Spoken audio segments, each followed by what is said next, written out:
Welcome to another episode of Let's Talk Faith and Aid, brought to you by the Humanitarian Collaborative at the UVA Frank Batten School of Leadership and Public Policy. This is a limited podcast series exploring how faith can drive humanitarian action and how it might inspire a renewed call for compassion and collective response. I'm Cosette Cordova, a student fellow with the Humanitarian Collaborative, and today we'll hear from two remarkable leaders with the United Religions Initiative. First, we have Samira Fatma, Barucha Hahmoras, and Despina Namwembe, whose journeys both reflect the heart of what this podcast is all about, exploring how faith, in all of its forms, shapes humanitarian action and global solidarity. Samira, a practicing Muslim born in post-war Bosnia, now serves as URI's Outreach and Network Vitality Coordinator, supporting grassroots interfaith action worldwide. Yes, there are plenty of examples of good action and good work that happens because our members feel a strong need to address the challenges that they're facing in their humanitarian crisis in their communities. And Despina, the regional coordinator for the Great Lakes of Africa, brings deep experience as an activist and a trustee, guided by her Greek Orthodox background.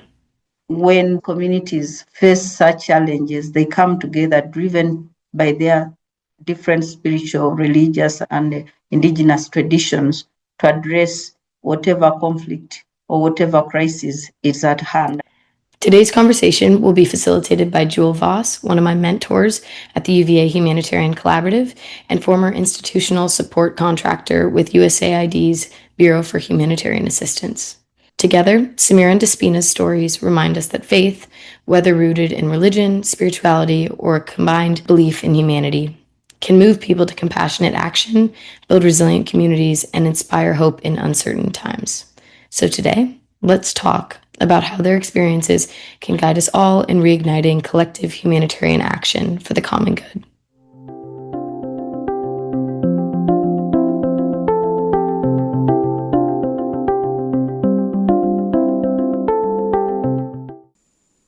Thank you so much, Despina and Samira, for being with us today. I'm really looking forward to this conversation about religion, humanitarianism, and the role of locally led action.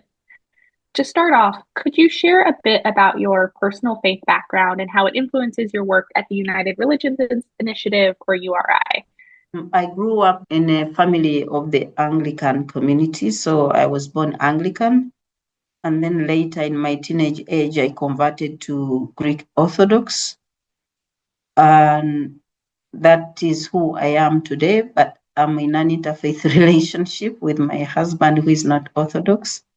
So how my faith has influenced my work with URI is basically the fact that the faith tradition that I belong to has a kind of communal spiritual tradition, and URI is also built on a communal kind of relationship building and interconnectedness.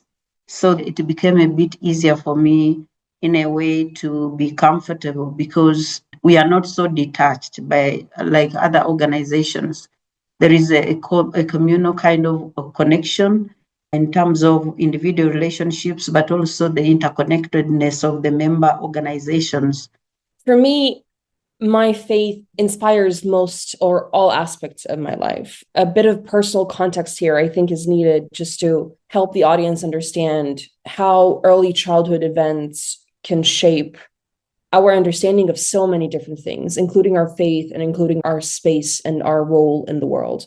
So I grew up in Bosnia and Herzegovina in a post-war time. I was born in 1994, and the war in my country ended in 1995. Through my own family's journey and through learning about events that took place here, I early on became aware of how faith and religion can be used for good and used for bad, how it can be used to divide people, but also how it can be used in spaces to provide healing and bring people together and prevent violence, rather than use it to be used to cause violence and harm to others.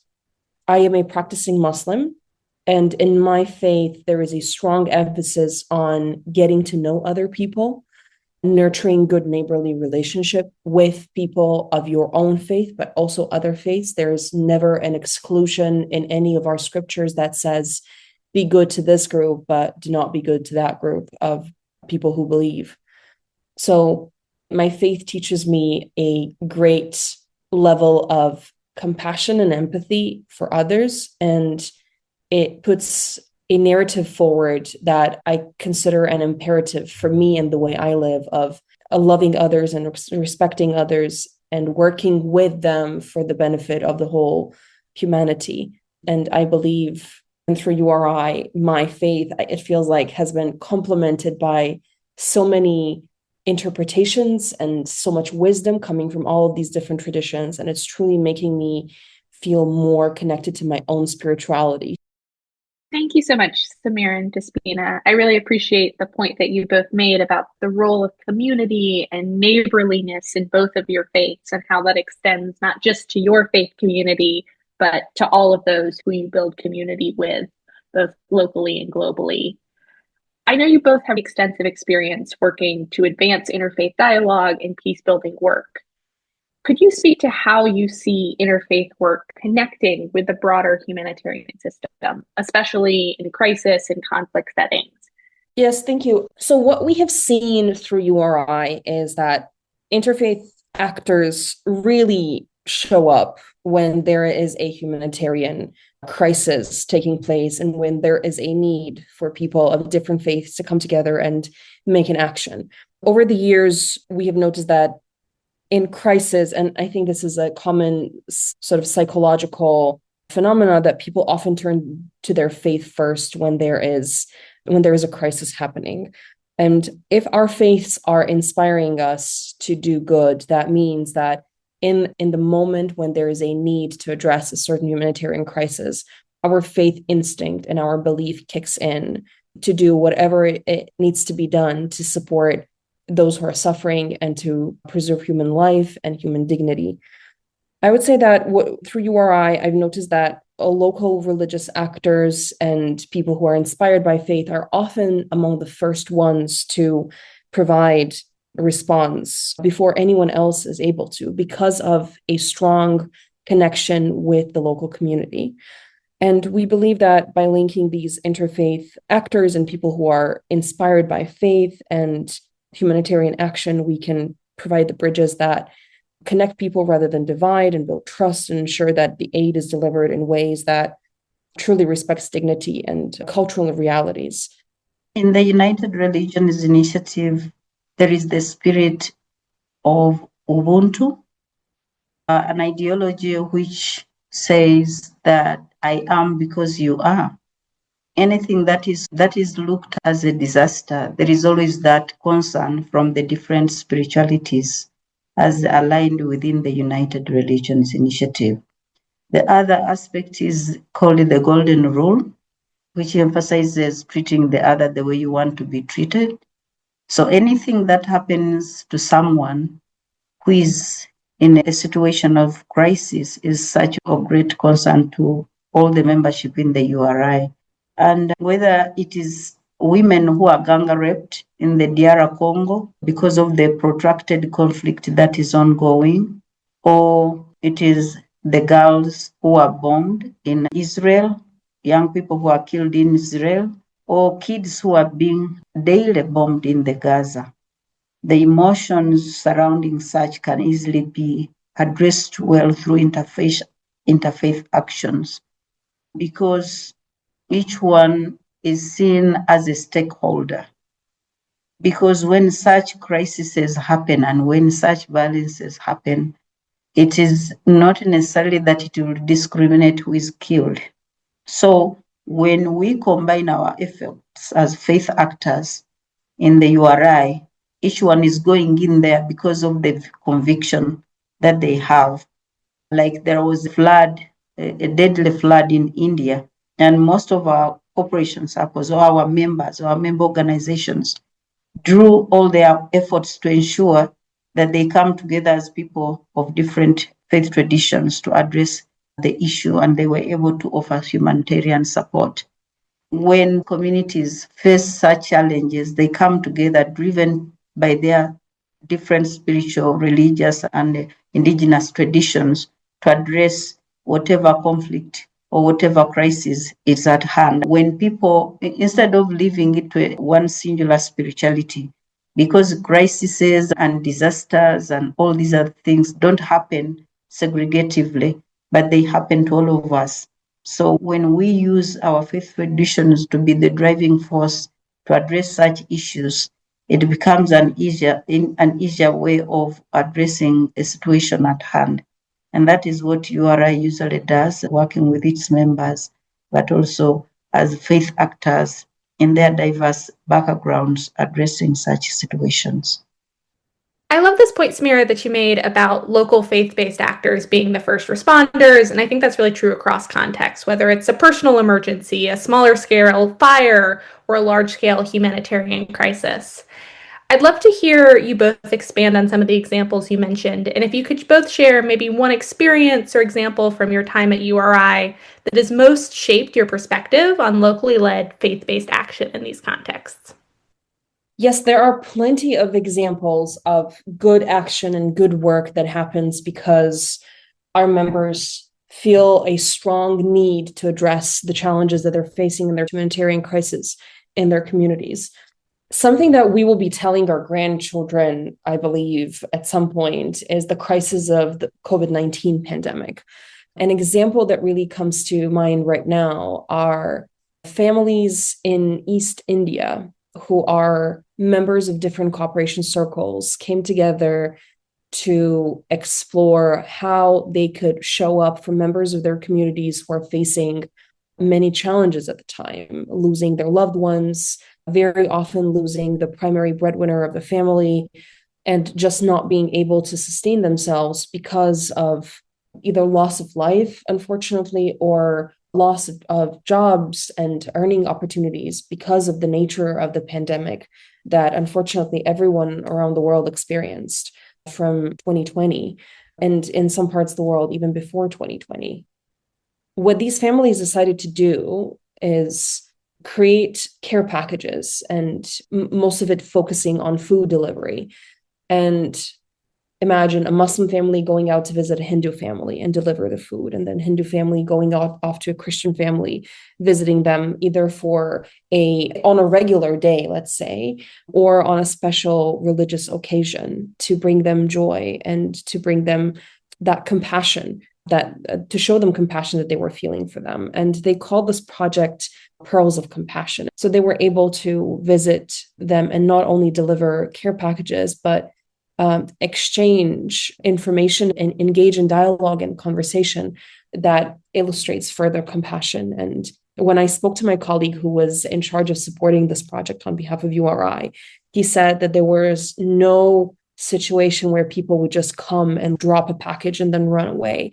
Same thing goes for the northern area of India as well, where there was a big flood during COVID-19 pandemic, and URI, through partnering with an international organization and connecting grassroots efforts, was able to respond to both crises, both COVID-19 crisis and the flooding that happened in northern part of India. So also during COVID-19 pandemic, and for just protection of members, I will not be sharing all the details, but I'll be able to tell a general story. During the COVID-19 pandemic, there was an earthquake that affected a wider area. And in that area, refugee camp. And in that refugee camp, there are members of a cooperation circle who are conducting activities for education of children and supporting families, and especially women. And because of that earthquake, certain infrastructure was damaged. And as you might imagine, there was a lot of fear. There was this invisible threat of a virus traveling around, and plus the ground below you is shaking and it destroys even something that looks like a temporary home for you, or has been a temporary home for you. And our cooperation circles, through a variety of different parts of the world, were able to partner with them and provide resources and send their support to this specific refugee camp, which it instincts sort of a sense of pride and resilience of our members and desire to support one another. Wow, thank you so much for sharing, Samira. Maybe a follow-up question before I turn to you, Despina. I think the example you shared about in India, the food deliveries is really interesting because we often think about food as one of these kind of more exemplar examples of humanitarian assistance. If you're not in the field, you think about delivering the bag of rice to somebody who needs it. And we've seen historically that there are all of these cultural and local factors that sometimes make that not appropriate. Do you give a bag of rice or do you give cash based assistance? Or are you giving the right grain, the right foods that align with someone's both culture and religious practice? Because, of course, we know that for many of us, our faith influences the kinds of foods we eat, the kinds of holidays we celebrate. I'm curious if you could speak to just what that looks like in an interfaith context and maybe the role of food in some of these projects or in some of these collaboration circles. I would say that because of the interfaith component that these people are living on daily basis and the awareness of the others' needs, others' beliefs, others' core tenets of their practice, I would say that it will be a lot easier to address their needs in a very context-specific ways. And also, URI is a global organization, but URI, the global office that is in San Francisco, is not dictating how these activities will take place. The grassroots people, our staff in the regions, our cooperation circles, our individual members are those that actually decide and they point out what needs to happen in this grassroots setting. That really eases our work because those people who are there in the community understand the needs of the community and what is culturally, religiously, contextually appropriate for how to address a specific need. So in URI, I would say that the interfaith component and understanding and dialogue that has been established between people for many years is really making it easier to be able to be with people and to understand people and to address what they need exactly. Despina, let me turn to you. The same question. What's one experience from your work at URI that has really shaped your perspective on locally led action, especially in fragile and conflict affected settings? Yes, thank you so much. So many examples, but I can say this very example because those of you who know, Uganda is such a country of refugees. I think it is like the second in the world to have refugees. They are from different parts of the world. Of recent, we even had Pakistanis here being brought. And it's not such a big country, but I think we have an open policy around refugees. And URI, at some point, we went to one of the biggest refugee camps, which is in the northern part of the country.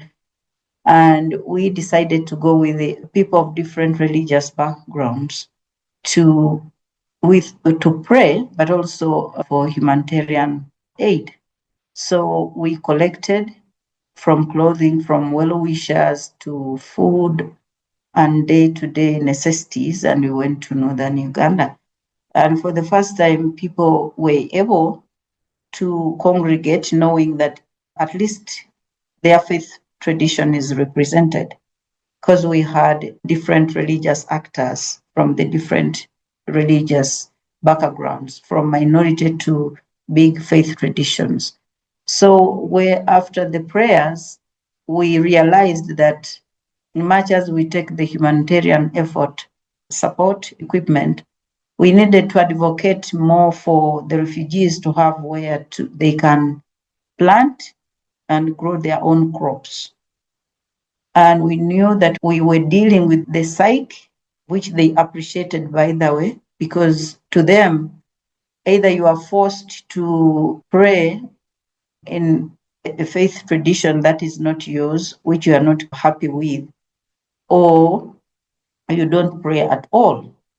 And our going there and ensuring that we then relate with the local communities and encourage them to be going at different intervals, different days of prayer, so that these people are healed psychologically, not necessarily with only food, was such a good value addition. And we also ensured that the different religious actors that we went with contact their own in those areas, surrounding areas, to be able to continue doing that, either in an interfaith way or wherever the communities are ready to have such prayers. So that was part of the psychological part. But then when we reach to the physical, we realize that the one-off food sharing may not be sustainable. So we advocated to the nearby communities if they could share their pieces of land, which they actually did, and it went through government lobbying, and government also was able to compensate some who were not willing to do it, but also those who were ready to share. Some of our member organizations who had members who were ready to share, they shared with the refugees. So the refugees now could grow from vegetables to their food on a daily, something which was a bit more sustainable. So I looked at it as a two-pronged kind of support by the membership there, which was psychological, but also physical. And the other aspect that really touched me was in that very place, not exactly there, but another part as you're nearing the South Sudan, there was everyone almost knows of the war that happened in this country, and around 2 million people were killed. So government and this rebel person called Joseph Kony were not looking eye to eye. And he only could accept faith actors. And these faith actors from one of our member organizations called actually Religious Leaders Peace Initiative was the only one which could communicate between government and the rebel group. And they would take letters as emissaries as they brokered peace. But because they were trusted, they had the people held them in such high esteem. And also the conflicting parties held them as such. It was a bit easier for them to be emissaries, taking information to government and then government receiving that information back. Sending that information back to the rebel groups. Almost a similar thing that is happening also in the Philippines, where our members were brokering peace between government and the rebel groups. So you could see that the faith actors had that role, and the social action related to the crises in those areas, because they were practical, but also they held high societal esteem. Thank you. Those are such interesting and important examples. And I'm really glad you brought up the example of your work in the refugee camp in northern Uganda. Of course, forced displacement is this huge issue. I think last year it was over 120 million people were forcibly displaced, either as refugees or internally displaced people within their own country. And we see that these communities are often the most vulnerable and in many cases ostracized in the areas that they find themselves. My question to you, Despina, is in any of these cases, whether it was brokering access or peace or providing both physical and spiritual support to displaced communities, did you or I face any resistance from secular actors or folks who might say that this isn't the place of a religious or an interfaith organization, that this should be left to others who are more secularly minded? Actually, not really. I think just one or two people who felt like they were benefiting probably from this conflict. Two entities, not people, but two entities here and there, who some of them you could see maybe they were benefiting from the people fighting, because we have such characters. But on the whole, you could see that because faith actors who were selected, because that is very also important when dealing with such situations, who are the people involved in mediating in a conflict? Are they people that are held in high esteem within the communities? Are they people who, or are they people who are seen as being accomplices of one group over the other?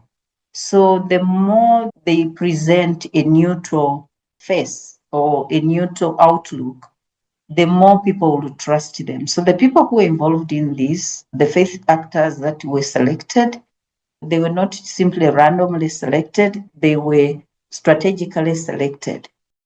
I'm curious, Despina, if you could speak to, in your experience, the role of women and girls in these conversations and how you engage women and girls at URI and in your work. I know that you are one of the co-founders of the Uganda Orthodox Mothers Union, and this has been a big part of your work for a long time. And so would really be curious to hear your perspective of how you make sure women and girls have a seat at the table and what that can achieve. So the Orthodox Church in itself, I should say, is originally and continues to be a kind of patriarchal church. And some of the would-be interests of the women are not fully acceptable in some circles. And I should say that as a young person, it wasn't always easy for us to be at the leadership table. Not until when we formed ourselves into the Orthodox Mothers Union in Uganda.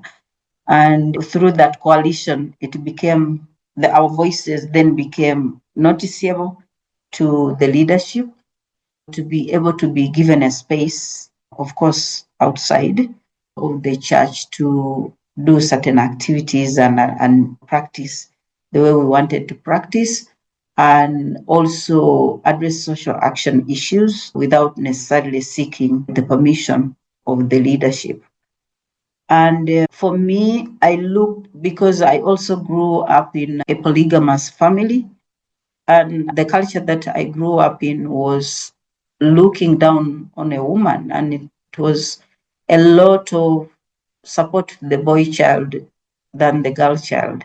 So the inspirations of my growing up and the inspirations of my faith tradition made me feel that I needed to achieve my potential, but at the same time to help others achieve theirs.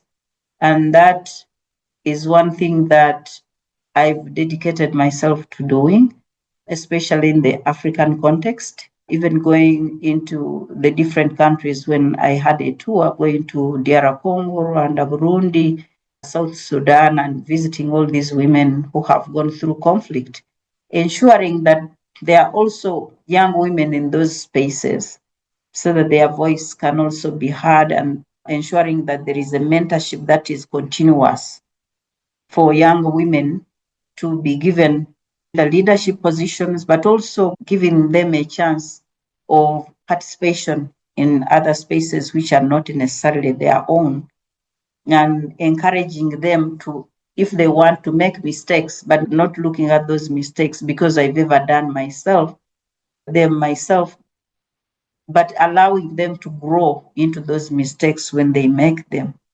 So I have engaged even those who are beyond my faith tradition, had dialogues, because URI has what we call the appreciative inquiry dialoguing, where you are looking for the good in a person and you're not looking at what divides you, but mainly what is the positive in that person. So when those dialogues are done at individual level, people of course start hesitant, but then as they grow, as they grow into the conversation, then there is that warming up and them accepting and allowing either their women or their daughters to be taken into either leadership. Thank you, Despina, and thank you for your leadership in this space.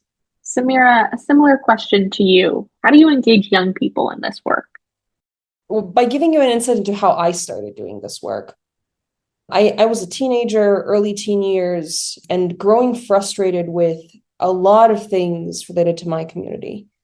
A lack of meaningful spaces for participation, a lack of understanding from elder crowds, a lack of seat at the table. When I would go to activities, there would not be a lot of people, young people, or people even close to my age. And from that point of teenage frustration, I grew to be the person who provides these spaces that actually offer what I didn't have through my local work, but also through URI work. I learned about URI through a colleague, a friend of mine. She was a youth ambassador for URI through a program that was running at the time. And around the same time, we founded an organization here in Bosnia that's called Youth for Peace. We were not very creative with the name, but it actually tells you exactly what we tried to do. In a post-conflict country, we were a group of young people who were really concerned about the state of peace and what our role in maintaining it and making it better actually is.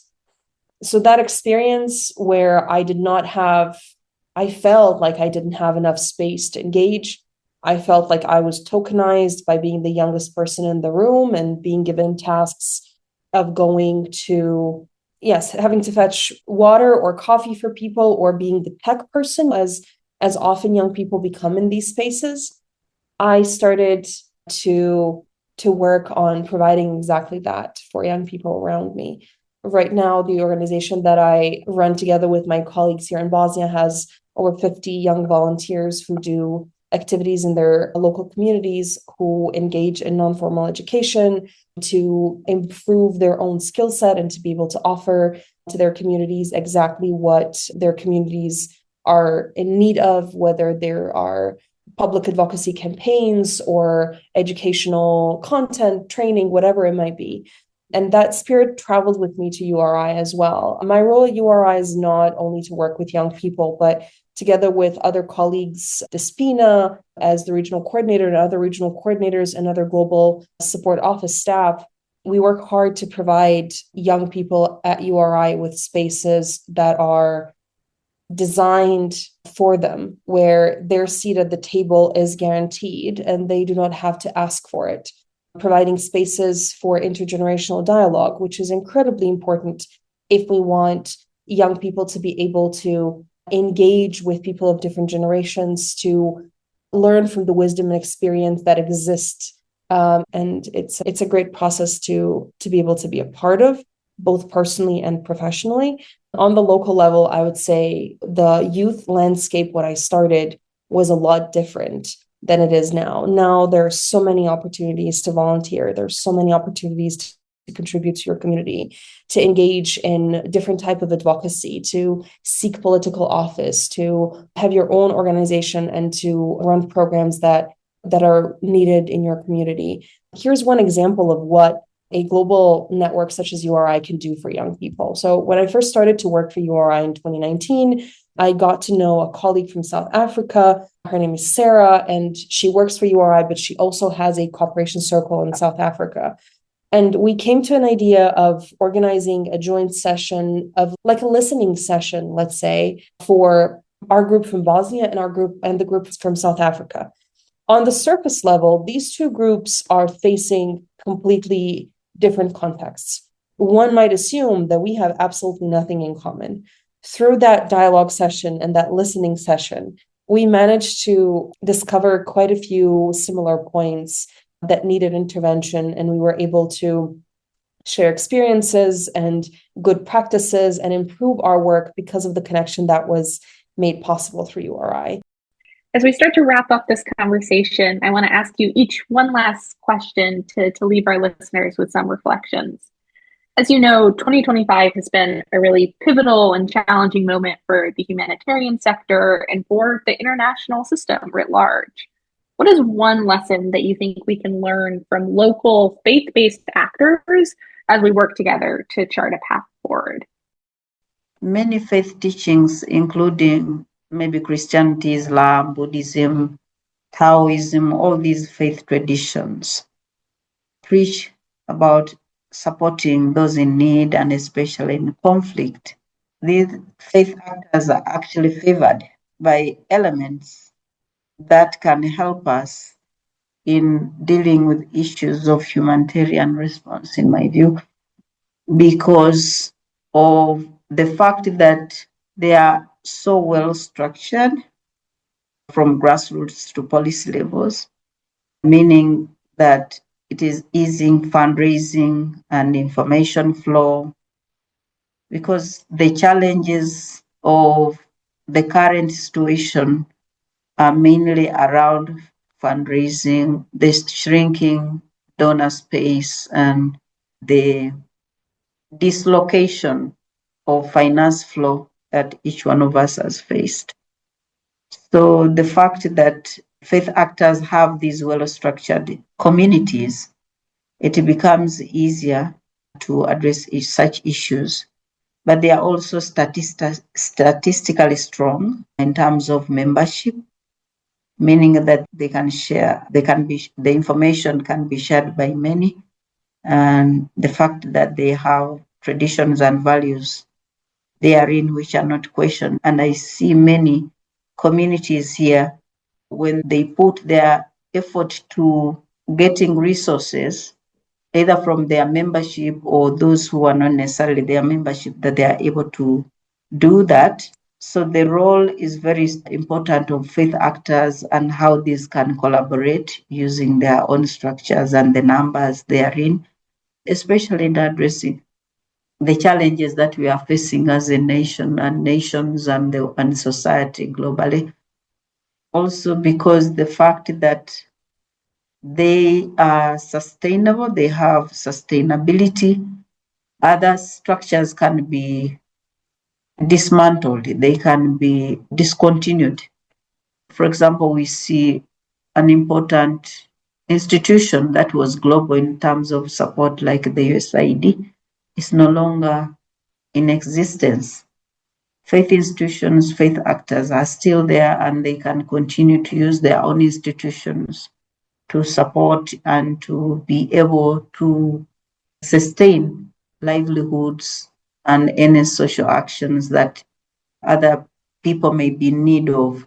I would say that 2025 has been the year that has challenged my own personal compass and my own personal standing and the way I look at the world, because wherever I turn to, there are fires happening. There is a crisis. And on a human level, I'm feeling the sense of urgency of people still coming together despite their differences in their traditions, religions, different expressions, different worldviews. I think that there is a space for everyone to contribute to meaningful action that resolves crisis and creates impact in our communities. No matter if you're atheist, agnostic, a practitioner, a secular observer of your own faith, whatever your personal identifiers are when it comes to spirituality, faith, or religion, I invite you to find a way how to contribute. Interfaith spaces are not only for people who feel strongly about their own faith. It is an understanding that through inspired action, through faith and religious and our own worldviews, that we can do so much that is good. And here's an open invitation to everyone who's listening to us to find something that you're passionate about and that you want to contribute, and a solution that you want to pitch to your community and that you want to work on. We understand our communities the best. And if there are people with whom you can partner through URI, through the rest of the world, find those partners, build these coalitions and try to together. This is not supposed to be an isolated craft. Let's build coalitions, let's build partnerships together, find creative, locally sourced, innovative solutions that will help us bridge some of these challenges that we're facing in our communities. Remember that interfaith is a vehicle that gets us from place A to place B. It doesn't exist as a point or as a purpose for itself. We use that to address challenges, and join us. There's plenty of space. Samira, Despina, thank you so much for being with us today on our Let's Talk podcast. It's truly been an honor to hear from you about your experiences and your perspectives, and we look forward to seeing the good work that you will continue to do at URI and beyond. So thank you again. Thanks so much for listening to this limited edition podcast from the UVA Batten School of Leadership and Public Policy's Humanitarian Collaborative. If you enjoyed this episode, consider sharing it with your friends and followers, and visit our website for more resources.